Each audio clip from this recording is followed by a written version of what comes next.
Panatag po tayo na mapapanagot natin tong si Ramil Madriaga. Kampante ang kampo ni Vice President Sara Duterte na pawang kasinungalingan ang mga pahayag ni Ramil Madriaga sa impeachment hearing ng House Committee on Justice kahapon, April 14. Sa naturang pagdinig, iginiit ni Madriaga na nagpakilalang dating bagman ni VP Sara na hindi inabot ng 11 araw kundi sa loob lang ng 24 oras na ubos ang 125 million pesos confidential funds ng Office of the Vice President.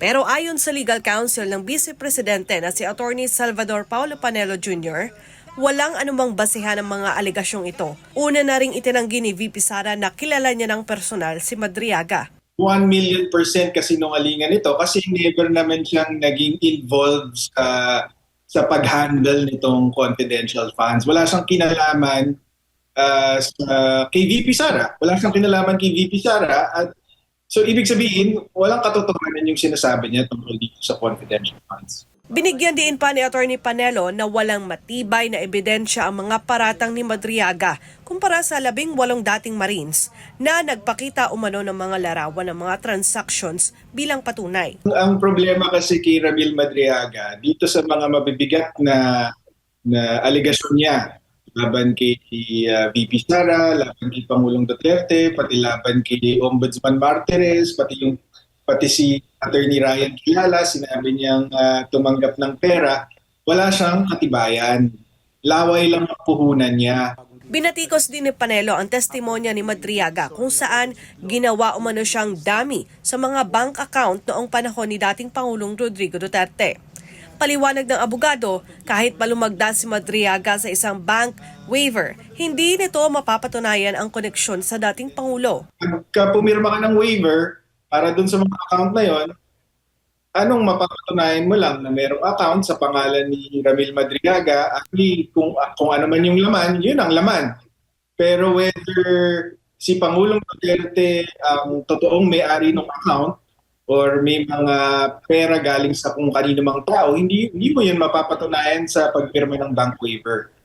Kaya palabas lang yung bank waiver na yun. Dagdag ng kampo ni VP Sara, lalong nawawala ng kredibilidad si Madriaga dahil tila pinagsama-sama na nito ang iba't ibang issue laban sa mga Duterte sa kanyang affidavit, kabilang na ang Farmally issue. Nakakatawa yung pagsama niya doon sa Farmally kasi dati meron na siyang allegation na may natatanggap na pera mula sa drug money, sa pogo money, yung magnetic lifters. Ngayon, sinama niya pa tong Farmally, parang may narinig pa ako kahapon na something to do with Lucky 99 ba yun? Or yung First Maribeles Corporation. So lahat na yun ng mga putik na binabato sa Duterte family, sinama-sama niya na lahat sa isang affidavit. So hindi talaga kapani-paniwala kasi ilang taon na yung linalako ng mga kalaban sa politika ng mga Duterte. Nabanggit din ni Madriaga na nagbigay siya ng painting kay VP Sara na umano'y gawa ng kanyang scholar sa Laguna. Itinuro ni Madriaga ang painting na nakadisplay sa likod ni VP Sara habang sila ay nasa isang Zoom meeting. Ngunit agad itong pinabulaanan ng Davao artist na si Tanya Gaisano Lee. Sa kanyang social media post, nilinaw ng artist na siya ang tunay na nagregalo ng naturang sining sa Vice Presidente. Sa ngayon, pinag-aaralan pa ng kampo ni VP Sara kung magsasampa ito ng panibagong kaso laban kay Madriaga kaugnay sa mga bago nitong paratang.